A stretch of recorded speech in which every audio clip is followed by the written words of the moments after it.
Good morning, everyone. Can you hear me? There I am. Hey. Welcome to a conversation between Roger Milliken and Davis Taylor. I'm Darren Collins. I'm the president here, and you're in the Center for Human Ecology here at the College of the Atlantic. And just to introduce our session today, it was probably 7 or 8 years ago where I was doing a walk with Roger somewhere on Penobscot Mountain. And he introduced me to a book called Braiding Sweetgrass, which I have right here. And if you haven't read it, it's a really fantastic book. And I did my doctoral degree in anthropology and ethnobotany, and I hadn't read this, and it really opened my eyes in very, very interesting ways to issues like reciprocity and thanks and gift giving and a different kind of economics in many ways. And Roger, you'll be excited to know for the last 2 years, we've used Braiding Sweetgrass as the introductory text for every student coming into the College of the Atlantic in our Human Ecology core course. And I'm excited that I get to teach this book coming fall. So thank you for that, Roger. And through this book and through Roger's help, we've also embarked on a new journey with the College of the Atlantic, working with the Wabanaki peoples throughout the state of Maine. And of course, we're on Wabanaki territory that was appropriated in difficult and disturbing and alarming ways. And so I've had the really interesting opportunity to begin to get to know some of the tribal leaders from the 4 tribes. And as we think through what is an appropriate way to recognize the land that we're on, I think that Roger and his mind will really help us come up with an idea that makes sense for the tribal communities and us. And we're excited about that new adventure. Today, speaking with Roger is Davis Taylor, a good friend of mine and a faculty member here at the College of the Atlantic. He is the Cody Van Heerden Chair of Quantitative Social Science, which is a long title, but it's okay. And Davis, for those of you who may have known Cody, Davis was Cody's master's thesis advisor, and so I think that was a great way to honor Cody and Davis. And Davis, I think, is the only faculty member in the history of the college that went to a military academy. He's a graduate of West Point and was a captain when he left the military, and then did a PhD in economics at the University of Oregon. And here, like we ask all faculty, Davis really stretches. So he teaches the kind of classical, quantitative micro and macroeconomic selection, but then also dives into institutional economics and cooperative economics. And so there was no better person to talk with Roger than Davis Taylor. So I'm going to stop talking. For those of you who are out in the Zoom Facebook universe, I understand we might be having a little bit of a connection issue and it might be a little choppy. Apologize for that. But with that introduction, I'm going to leave it to you two. Thanks, guys. Thank you, Darren.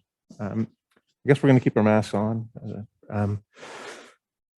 I came to the college in 1995, and that was sort of the middle of a very tumultuous time regarding forest conservation in Maine and forest practices. There was quite a bit of rancor in state politics regarding forestry and conservation. And I quickly grew to recognize that things associated with the Vasquegan company and the Milliken family were sort of a standard of trust and good practice. And I didn't have the opportunity to meet Roger way back then, but I sort of just got to know Vasquegan company and Milliken as identifiers of sort of a balanced approach, a thoughtful approach to how we work in forests. The Milliken family first obtained forest lands in Maine in the 1920s. They now have about 150,000 acres within the family. It's a family-owned business, which gives the company an opportunity to practice forestry in a different kind of way that is still responsive to economic forces, but also a way that can take a longer-term approach. Roger was instrumental in a lot of the positive outcomes that came out of the 90s and the forestry battles or debates. He's served in a amazing spectrum or range of positions that make him really unique in terms of his perspectives and experiences. He's been on the board of the Natural Resources Council of Maine. He's been in the Maine Forest Products Council, which is an industry group. He's been involved with Land for Maine's Future, which is a state organization, a state land conservation effort. So that's a pretty wide range of positions and perspectives. So I think that has definitely informed the way Roger thinks about things today. He also, I would say the culmination of his conservation work was it has been his activity with the Nature Conservancy. He served on the Maine chapter board and as their chair, and then moved on to the global board of the Nature Conservancy, served as their chair from 2009 to 2011. The Nature Conservancy has been responsible for the conservation of 119 million acres of land. That's over 5 times the size of Maine. That's stuff you can see from space. So that is a little bit of Roger's background, and I'm keeping the background relatively light because I think you'll learn a lot about Roger when he shares his perspectives about forests and forest practices and conservation and related issues such as climate change. I would like to share a few other observations though. We've had some conversations over the past few months, and it's been just fantastic to get to know Roger a little bit better. Something that really strikes me is Roger's perspectives on this book. This is Forest for the Trees, and it's a history of the Vasquegan company, but it's really more a history, I think, of the land that the Vasquegan company has. And I just find it remarkable that with all the things that Roger's done, the writing of this book is something that he signifies as a major marker in his life, that the history of land and people of a relatively small patch of forest is so important to someone who has done all the things that he has. Other things I would note in our conversations is simply that Roger doesn't simply tend to reflect back on his experiences in the forest products industry and as a landowner and as so deeply involved in conservation, but rather there's sort of a continually evolving looking forward and expanding of ideas and perspectives. And it's kind of traditional to think, okay, forests and the forest products industry is not just about making money. We also have to bring in ecology and sustainability and things like that. But it's clear that Roger hasn't just stopped there. He continues to bring in new thoughts and perspectives regarding things like reciprocity, cooperation, a sort of ethical perspective that is both ancient but also receiving new attention today. We've talked a lot about various tensions within the work that we do. If you're practicing good stewardship, for example, should you get paid for it? Perhaps through carbon markets. Okay. When is there a time to work collaboratively with people whose practices you don't always agree with, but you can do good things with, versus when is it time to scream? And in American politics in this current era, we hear a lot of screaming, and it's for someone who like me, who studies cooperation, I kind of cringe sometimes, but there's a time to scream and be angry. And so that's something that we've talked about. So those are a few perspectives. I know, Roger, you also wanted to invite a lot of conversation today. We're not going to have just a Q&A afterwards, but we're actually hoping that we can start the conversation off with the entire room pretty quickly. So hopefully I've given you some takeoff points, Roger. Thank you, Davis, for that, and Darren for that generous introduction. Makes me glad I'm. Let's see if. Okay. Thank you, Marco. Makes me glad I'm wearing a mask. I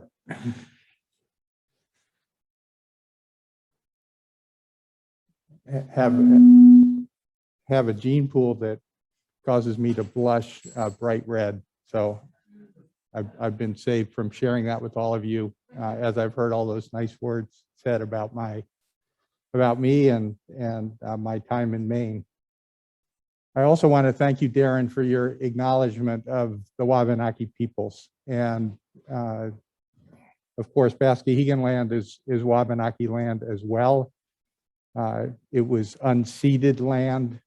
Part of what I hope we'll be talking about today is the history of colonialism and colonial thinking and its continuing negative impact on the world we live in.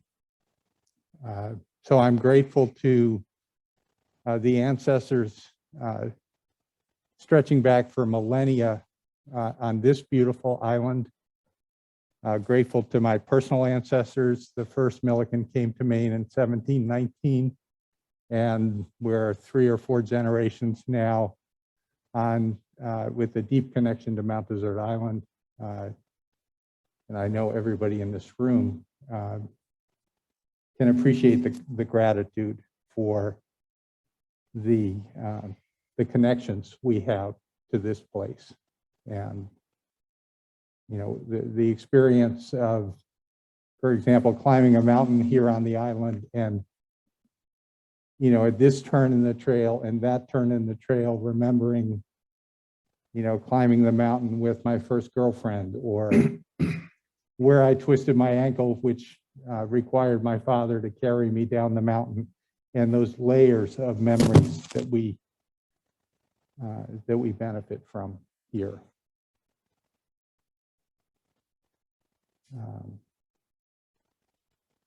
I also want to, in addition to placing us here and the placement in time, you know, at Vasquegan, the first signs of human habitation at Vasquegan is 12,000 years ago. And it's an unthinkable length of time for most of us.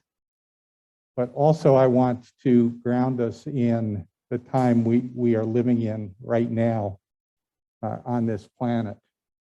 I spent 3 weeks this summer in California, and being so close to the fires there, and we were in the deepest valley in the lower 48 and watching the valley fill up with smoke. Rain would come and knock it down, and it would fill up with smoke again. And given, you know, the cascade of events, the fires in the western U.S., the floods in China and Belgium and Germany, rain falling for the first time in history on the Greenland ice sheet. It really feels like, to me, like we're living in the time of the apocalypse. And not just in the feeling that it feels apocalyptical in the sort of vernacular sense of that word, but also in the root sense of the word, of the removing of the veil in terms of the impact that we are having and continue to, in many cases, blindly have on the world that is our life support. As I was thinking about how to begin today, I was reminded of a friend of mine named Shay. She's a young woman, young for me now, in her 40s. And I remember her telling me the story about her experience of the Thomas Fire. She lives in Ojai, California, which is an absolutely spectacular east-west valley in Southern California. And she was the steward of the Ojai Foundation, which occupied a ridge that ran north-south across that valley. And 5 years ago, the Thomas Fire, which was then the largest fire in California history, it's since been exceeded 2, 3, 4 times, was sweeping through the valley. And she described going up with her husband onto the ridge as the fire was approaching. And she said, I could turn and look towards the west and see the moon in the night sky surrounded by stars. And I thought, and that's the world we were given. And then she turned to the east, where the fire was raging towards her. Some of it was ground fire, some of it was crown fire. She described when I saw her last month, watching propane tanks exploding not far away. Her husband described he was holding on to Shay's arm, saying, come on, we got to get out of here. And she was looking at the fire approaching, and her thought was, and that's the world that we've created. So I feel like this is where we're living now.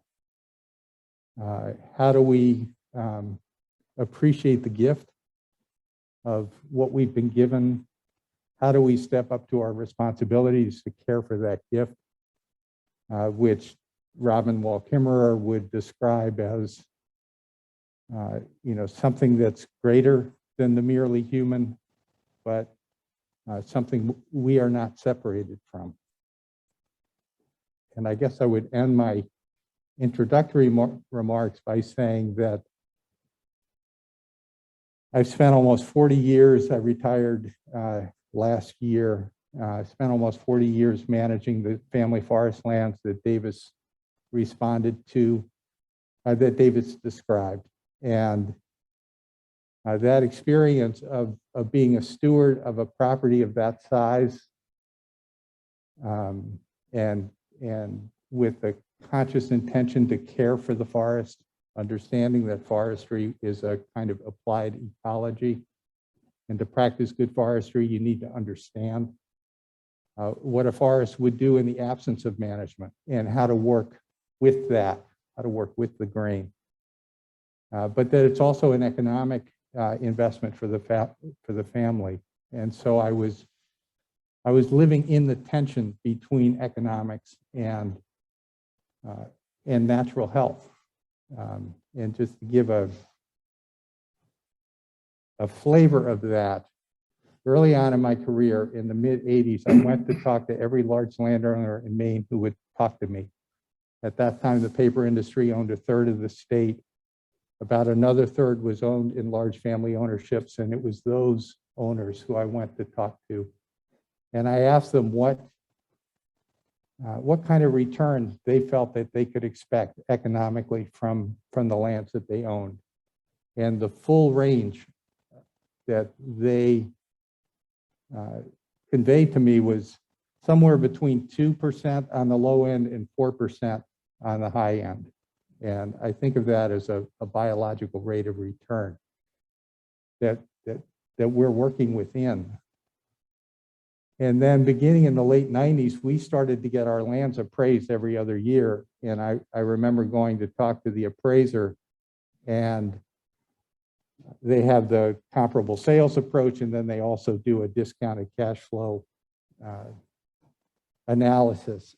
And somewhere there in the report, he was saying that markets should be returning 6 to 9% a year. And I said, Brett, where does that number come from? And without skipping a beat, he said, that's what the market demands. As if that should trump what biology can produce.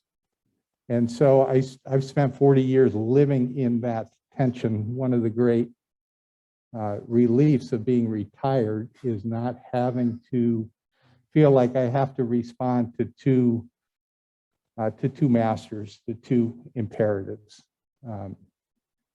And I'm grateful for the opportunity for the conversation, because I have my history, I have some perspective, and I'm interested in what the conversation will evoke.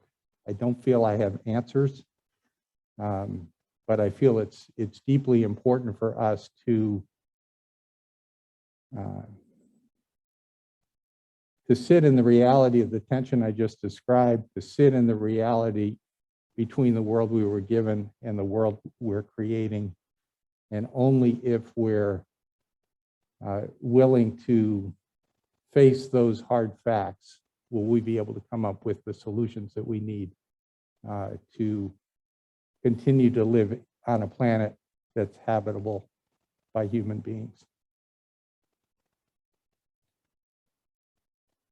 I'm going to ask initially right now, would anybody like to pose thoughts or questions to Roger? Sir. When we talk about forest management, you talk about forest management, and that in the context of climate change. What if it was all just left to its natural ecology and we didn't have any forest management? How would that, what would that effect be on issues related to climate change? thanks for that question. And before I answer it, what I'd like to invite, Davis, if you're comfortable with it, is just invite any other questions that are in the audience so that we can shape our limited time together to be responsive to the interest in the room. So please, there's a hand back behind you. Please speak up and help us enrich the mix here. Thank you so much for sharing. I'm interested in how you collaborate with the Wabanaki.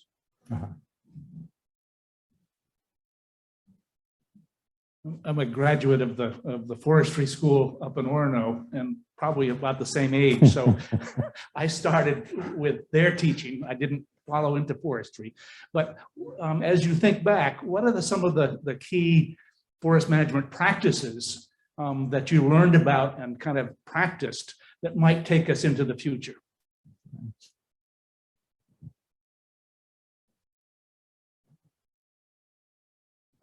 Question, Roger.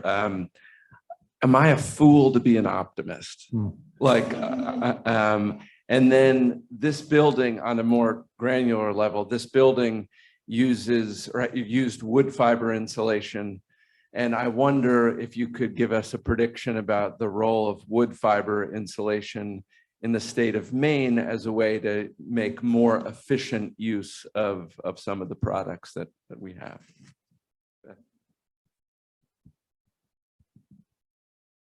So I'll play off of Darren's question, which is he wants to know about being an optimist. I just was curious about, in the management of forest, what were and are the biggest obstacles you face?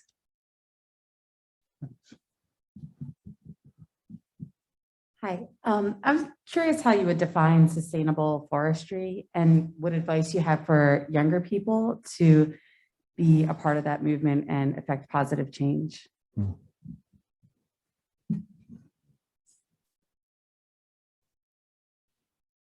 I like this format. This is pretty good. Thank you, gentlemen, for being here today.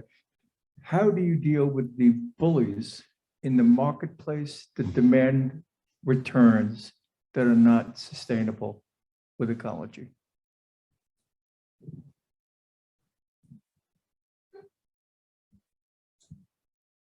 You want to take those for starters? This is a great set of questions. Thank you very much for coming today. It's been yeah, that's a wrap. Since you asked the first question, I want to respond to that, and I hope you're helping us keep track of what was asked. I memorized every single question.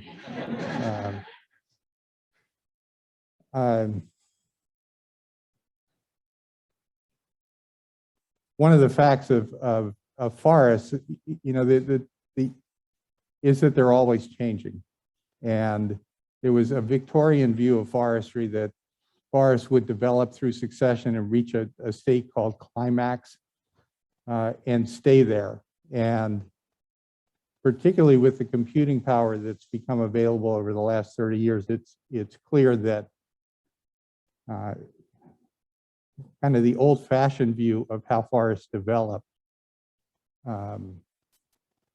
was really a result of our limited ability of our brains to incorporate a huge number of variables and huge data sets. And so with the computing power, it's clear that forests are always changing, they're always renewing. But there is, particularly in the forests of Maine, where we're not subject to catastrophic replacement events like huge forest fires, with the exception of what happened in 1947. The ecologists who have studied the forests of Maine estimate that the average acre in Maine burns once every 900 years. So fire's not a big element here. But there is this sort of natural S-curve of building of stocking, building of carbon on a forest plot.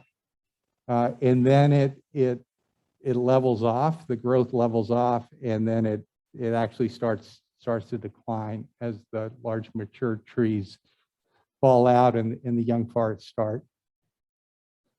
So there's a huge carbon store in those mature forests, which are very important to pay attention to in terms of maintaining carbon out of the atmosphere, in terms of the need to suck carbon out of the atmosphere to counteract the amount of carbon we are emitting into the atmosphere. It's that steeper part of the curve that's being the most effective sponge of removing carbon. And my mentor in forestry described forestry as a kind of applied ecology. And as I mentioned before, understanding how a forest grows, and we're looking to, in our management, to move forests along that curve of fast growth. And then there's sort of at that point where it levels off. In forester speak, that's economic maturity, and the growth of value begins to decline. And so our management, where we diverge quite dramatically from the natural development of forests, is that we are not interested in having trees get old, get sick, and die. But we're, as a result of how we're managing, we are doing a very good job of capturing carbon and sequestering it in the atmosphere. And then ideally it ends up in ceilings like this, where it's stored for a long time. And to Darren's question, or in wood-based fiber insulation. Given the age of this crowd, being essentially my age, I know you've all experienced, if you've been spending time on the island, what it is to walk through islands that are thickets and then watch them to begin to thin out. Any of the offshore islands here, I remember when I was a boy, were impenetrable because it was just, what foresters would call dog hair stands with the, branches waiting to stick you in the eye, and you couldn't really move off the beach. And now they're quite open. And so the practice of forest management and mimicking natural development for us is thinning those forests so that trees grow more quickly to become, the size of the beams in this room. And in order to do that, we need to have markets for that wood. And so I think of, trees are basically a structure to a support for solar collectors. The leaves are the needles that fuel the growth of the tree. If you're using a tree for its structural properties, you're really mimicking what that tree was designed to do, if I could use that language. Then a lower common denominator is to use it as fiber, either ending up in paper or in the insulation that Darren referenced.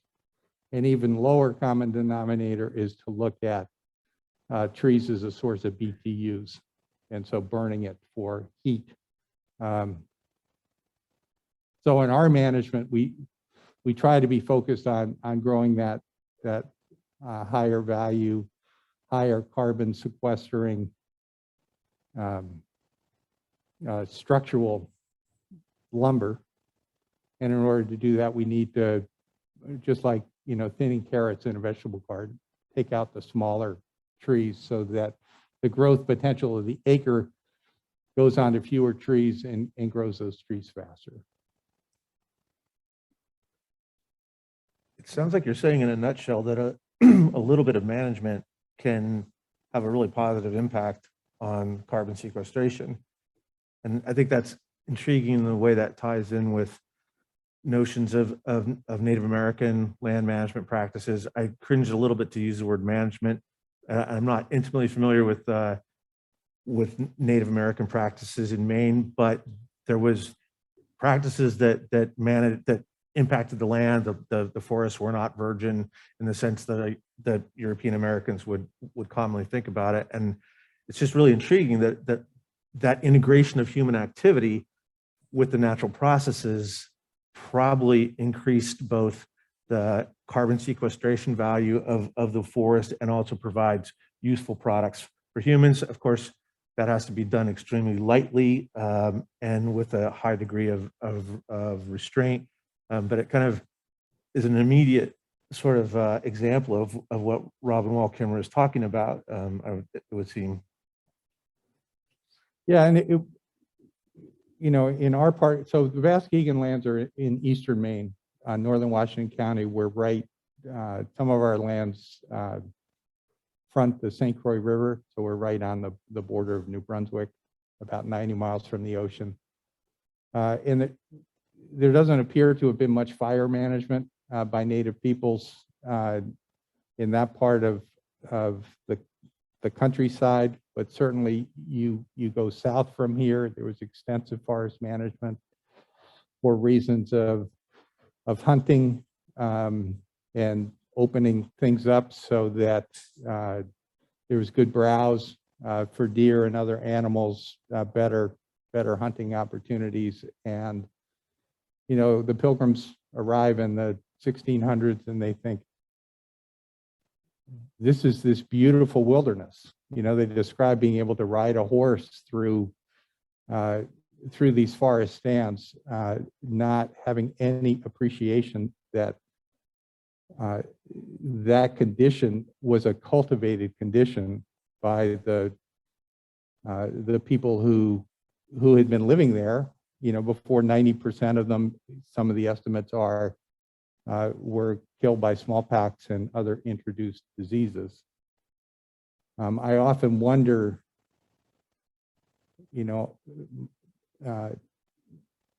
my ancestors coming to this continent filled with ideas of moral superiority, thoughts of being the chosen people, bolstered by the Pope's doctrine of discovery that any land that was not occupied by Christians was free and available. And in fact, those non-Christians should either be converted or killed. To have that be the religious doctrine that was in the air of people coming to this continent, assuming they knew better, assuming they knew best. And how might things have been different if, instead of those ideas of dominion and superiority,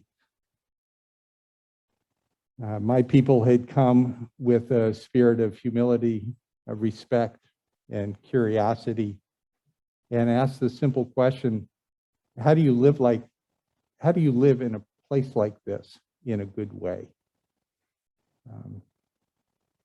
How might things have unfolded differently?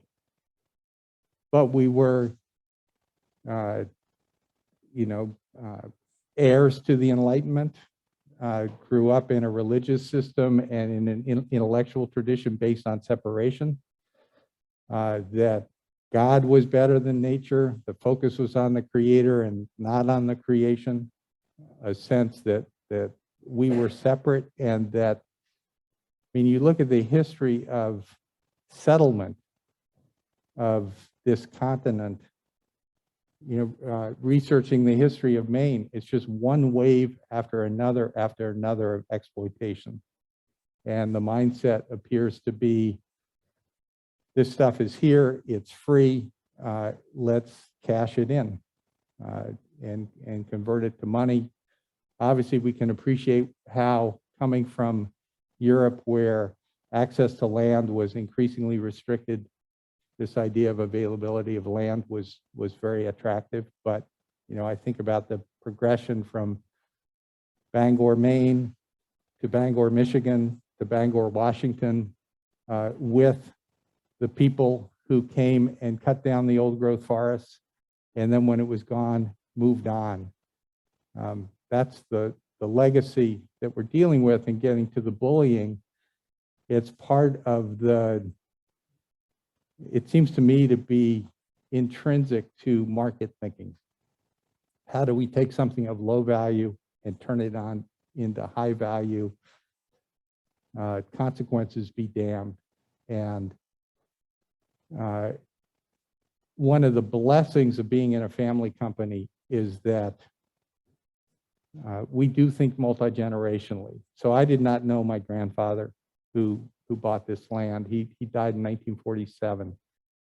I'm beginning to know grandchildren and their generations to come, whose faces I haven't yet seen.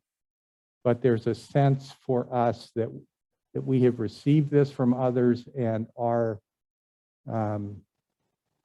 responsibility is to pass it on. And I really appreciate the humility in that long-term view. I see how having that long-term view has allowed Vasquegan to practice forestry for the long term. The history of Vasquegan is not pretty. There were those waves of exploitation. When my grandfather bought it in 1920, he seemed to be following the age-old practice in Maine is, I'll buy this land, I'll cut it hard, I'll make the money back, and I'll have the land for free. Well, he bought land that was significantly understocked, so I'm not sure that could have happened. And then there was a huge insect infestation that happened around the time he bought the land. So in fact, the family didn't actually pay off the purchase until sometime in the 1960s. Wow. And that's, you know, they borrowed money from other family enterprises. You know, that's something a wealthy family can afford to do, to have that longer term view. And so I've been insulated from some of that bullying, except for when the appraiser starts talking to me about what the market demands. And when I was, you know, helping to bring the forestry community together with the environmental community in that time that Davis referred to as, you know, battles or arguments, I think of them as the Clearcutting Wars in Maine. And, you know, dealing with some of my, I was going to say brothers and sisters, but really brothers in the forest industry in Maine, you know, it was all about what the shareholders were demanding. And once, you know, once that phrase is used, all thinking stops. And it's even more so now with the timber investment management organizations who, I remember when they came to Maine in the 40s, in the 90s, 1994, they said, we're long-term owners. And the first one had cashed out within 5 years.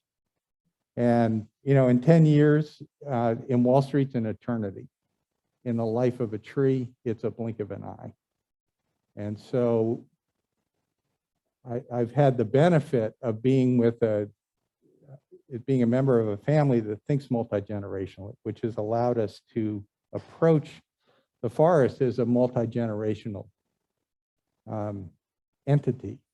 And for my father, given that the land was heavily cut over, there was a decision he faced in 1940 whether to hold on to the land or not.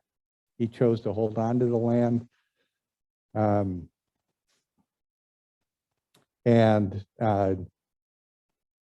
The way he was thinking about it was he wanted to rebuild the productive capacity of this economic asset. The way I thought about it was that we were healing this land from past abuses. But those two perspectives, because the family was thinking long-term, were entirely consistent. So that helped a lot. I can't answer your question, Darren, whether you're foolish to be an optimist. In my case, I don't think it's a choice. That's just, there are those people who describe themselves as glandular optimists or hormonal optimists. I'd have to put myself in that camp. And yet I think it's really important to look at, as I tried to do in talking about my friend Shay, just how serious the circumstances we find ourselves in and that we've created. Because it's the only way we're going to figure a way forward. And I think optimism is essential to just have the energy to show up in a room like this and consider what we can do. Regarding optimism and forest practices, you and I talked a little bit about, and I brought up the idea of screaming versus collaborating. And you said a moment ago that the companies are only responsive to the shareholders, but you've also said in our conversations that they can be responsive to the screaming. So thinking about what Ron asked about the future of forest practices in Maine, are there ways to get better practices through screaming? And I also want to bring in the mill closures and what that does. It seems like we're at a time of both a dire threat to the industry, but also that always brings in opportunities. So given that this entire landscape, where do you see the future of Maine's forest going? And what can we do to make that a positive outcome? I want to start where you started. Is screaming definitely helps. I've been a volunteer with the Nature Conservancy for almost 30 years now, and the Conservancy really prides itself on being a collaborative organization and not being a screamer. And yet it's been very clear to me that in the ecosystem, the human ecosystem that affects change in how we live, the reason that the Nature Conservancy can make progress by helping people do the right thing is that the screamers have afflicted those comfortable people so that they feel they have to do something different than what they've been doing.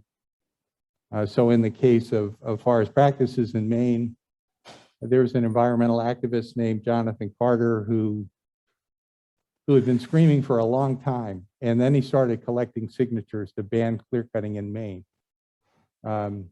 And we learned anecdotally that the lines to sign the petitions were longest in the mill communities in Maine, because it was people who, had hunted and fished in regions for decades, for their whole lifetime, and they come back one summer and there's no trees left. And people were outraged by that. The fact that Jonathan had collected those signatures, there was an initiative on the ballot, really woke the industry up. I'm a middle child in my family, 2 older siblings, 2 younger siblings. I'm just not a confrontational kind of person. My mother and father couldn't have been more different. So it's like, how can I help them get along? So in the time in the mid-90s, I was telling Davis there was a moment when I woke up and realized I've got a foot firmly planted in the environmental community. That's where my friends were. A foot firmly planted in the forestry community. That's where my colleagues were. And that it was having a foot firmly planted in each of 2 canoes was how it felt. But I was compelled to try to bring people together. And the industry was willing to move because there was the risk of losing their social license, which is what Jonathan Carter represented. Standing Rock, screaming works. Line 3, maybe screaming works, maybe it doesn't. But the mobilization of people saying this cannot continue after the Cuyahoga River caught on fire, after Love Canal, makes a real difference.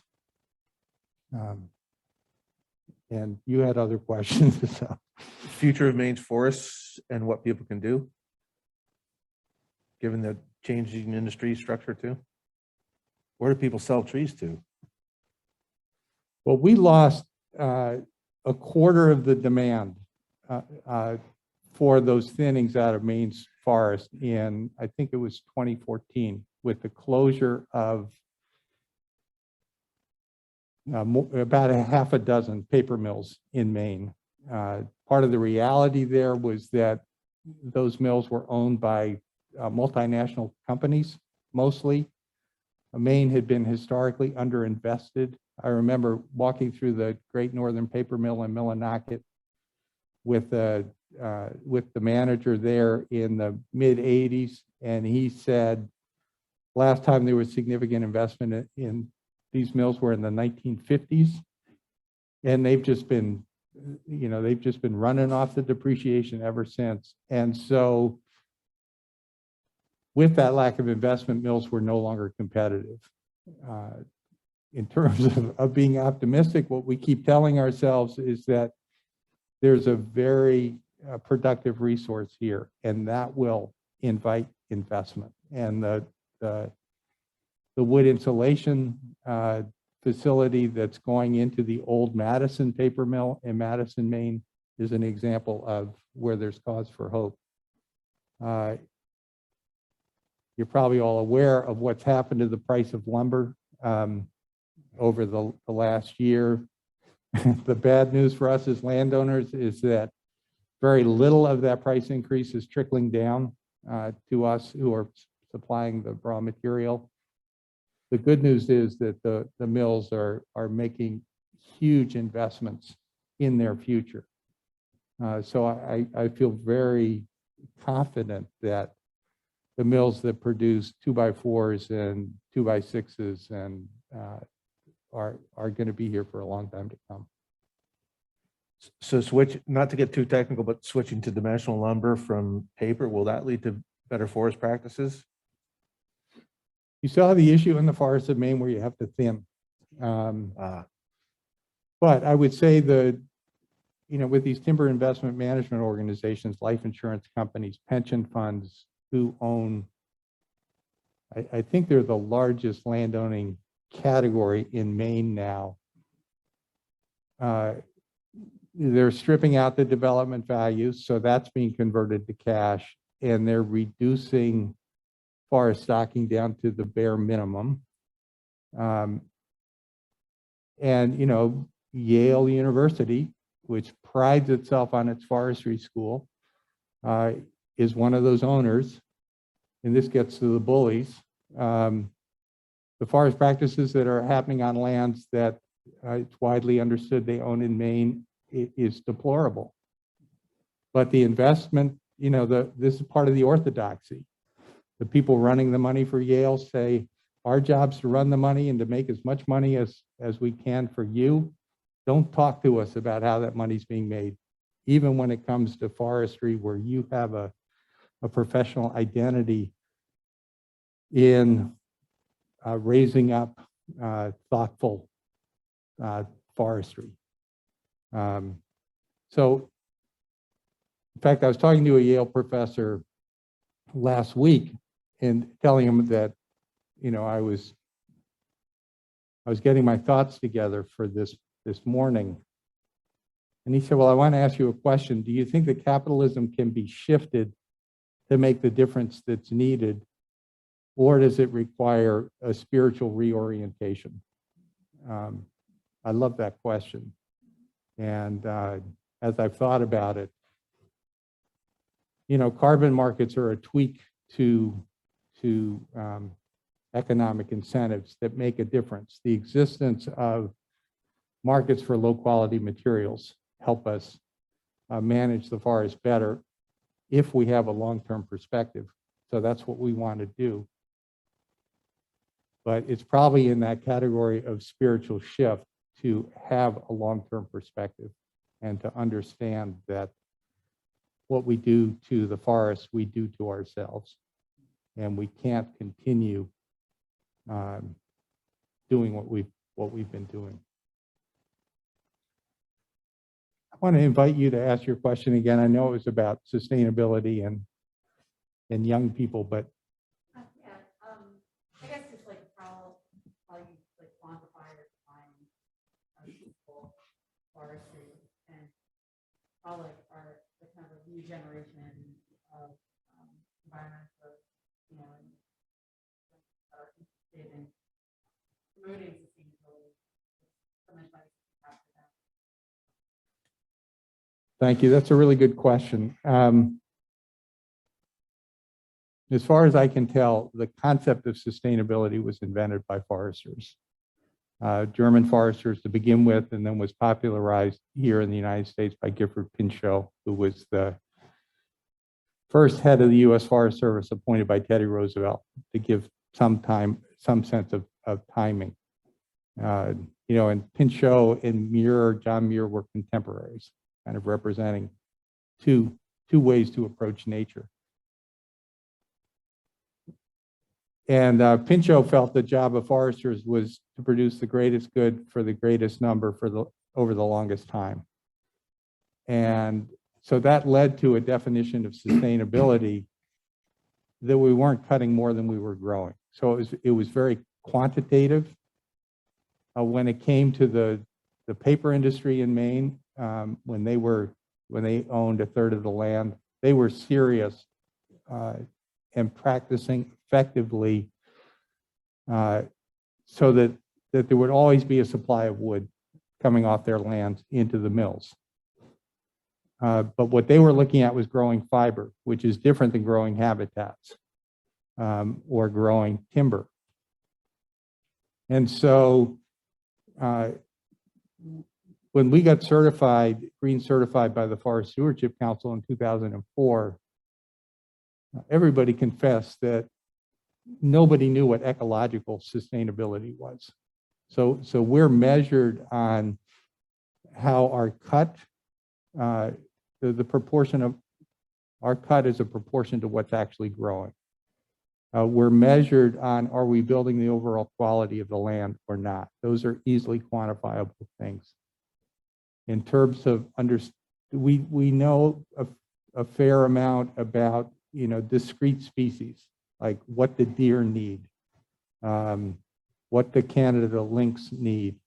But in terms of having an optimally healthy ecological system for animals other than humans, we don't really understand. And to me, this gets back to the spiritual question. If our approach is based only on what we can figure out and document, I think our chances of moving into right relationship with the natural world are bleak. You look at the conversation that's gone on about climate change in this country, or before that, the conversation that went on around was tobacco harmful to your health or not? The vested interest being who they are and having the power they have, the likelihood of getting the degree of certainty we need to behave as citizens of the natural world instead of dominators of the natural world. You know, we're not going to get there. It has to be in understanding. Going back to what I said earlier, I think about respect, humility, curiosity. How can we be the best possible family members of this world we're living in, of all of our relatives here? And intriguingly, you know, forestry schools are mainly focused now around non-timber management. And so it feels like these issues of sustainability are continue to grow in importance. Educational systems, you know, this being a poster child focused on human ecology, represents a larger shift. So, you know, there's endless opportunities to figure out how to be good citizens and family members in this world we're living in. And but Davis, why don't you talk a little bit about what you your perceptions of your students and what you're seeing in your students relative to this question of sustainability? Well, that's an interesting bit. I would just, going off what you said, it seems to me that what we're hearing is that sustainability has to include a measure of recognizing what we don't know. That's part of sustainability, is knowing that there's always something new. And I'm reminded of Susan Simard's work on networks underground and the reciprocity that exists between tree species. This is just things we're finding out that really bring forth that recognition that there's constantly things we don't know. And so knowing what is sustainable is an ever unfolding process and involves wonder as well as science. Students, well, there's obviously some things are grabbing people's attention these days amongst student populations. Black Lives Matter is representative of a larger social movement, social change, and our students are seizing that and running with it in all kinds of amazing ways. It creates a certain tension between where attention is going to go, I think. And I think I've said that the direct interest in forest-related issues that was a big part of bringing me to College of the Atlantic from the University of Oregon, where I was doing forest economics. That student interest has waned quite a bit. People have gone on more global environmental issues like climate change and social issues such as racial justice. But I think as these issues continue to unfold, more and more people are recognizing the interconnectedness of these issues, and how we treat land is directly related to how we treat people, that injustices towards people have been exhibited through injustices towards land, and that if we truly want to restore a healthy social system, or get it in the first place, depending on how you want to look at that, we also have to see that land is deeply involved, that our conservation practices are deeply involved, and the communication we have between various parties of interest. We don't just need to talk to each other, we need to come together while still screaming. So I think as the current historical movement begins to continue to unfold, we're going to see more and more sort of connections between issues of race, issues of land use, issues of justice. And I think our students will be at the front of that. I think we're supposed to go till 10:30. So maybe one last question.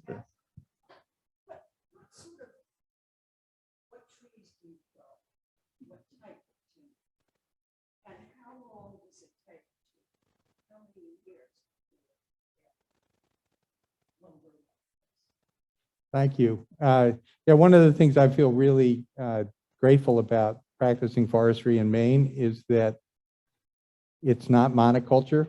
We're dealing with natural forests. That's how it becomes an applied ecology. We've got probably, I was adding it up this morning, 13 sort of major species that we grow and maybe another 10 that come along in small amounts. Where we are in the state of Maine, for example, there's very little oak, but there's a little bit of it. So on the conifer side, we've got 2 kinds of pine, 3 kinds of spruce, balsam fir, and hemlock, and cedar.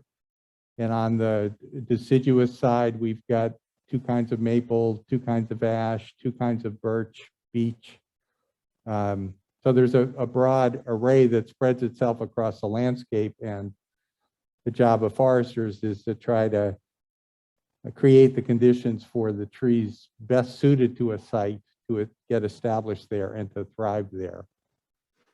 In terms of what's above us, the smaller pieces of wood that goes sideways in Maine, it takes a long time, which gets into the issues with people who are looking at time value of money.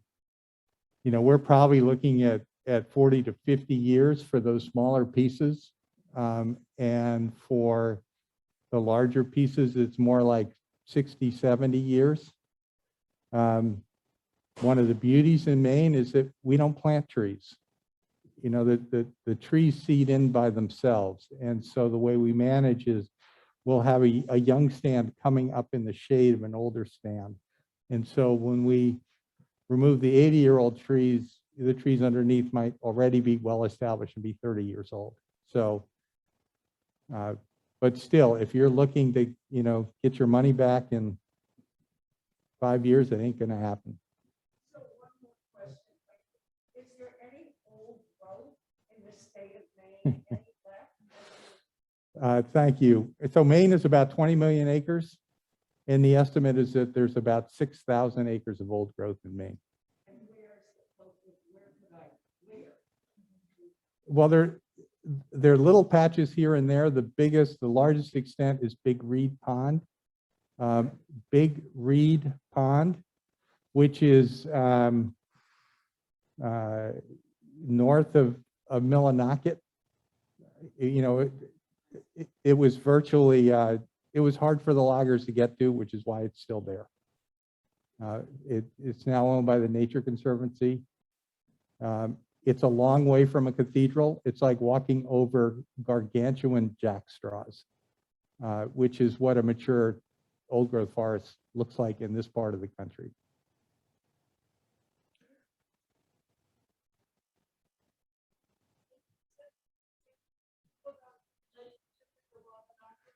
Yeah, thank you. I'm sorry, I forgot that. I would say it's a nascent relationship.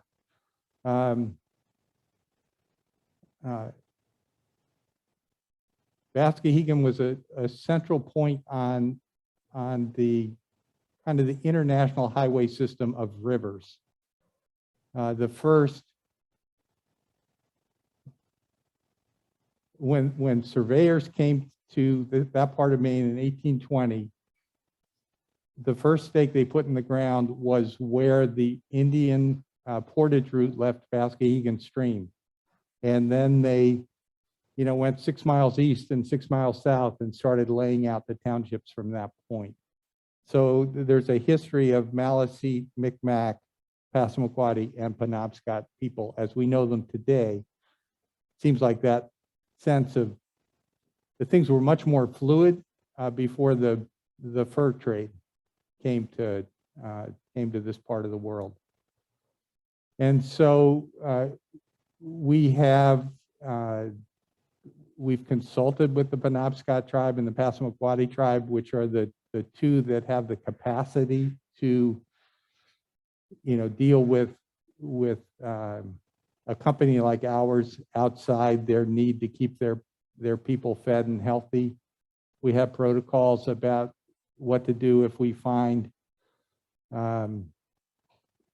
archaeological or remains of human settlement We have a cooperative agreement around the collection of brown ash to make baskets. So basket makers are welcome to come on our land at any time to harvest ash.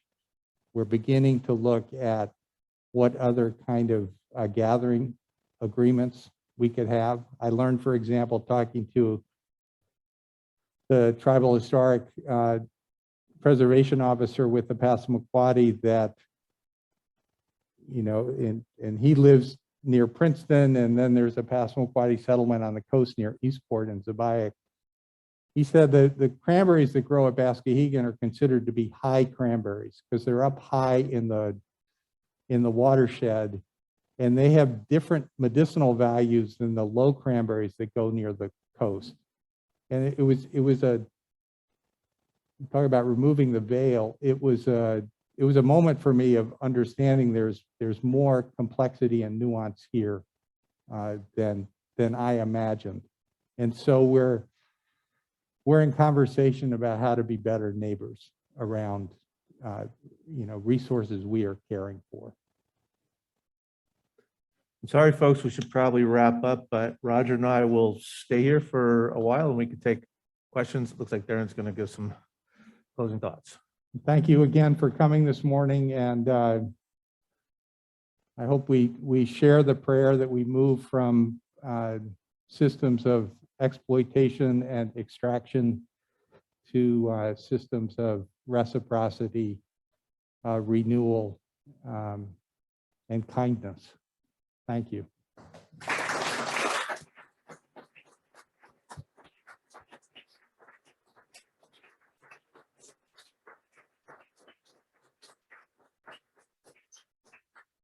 That was great.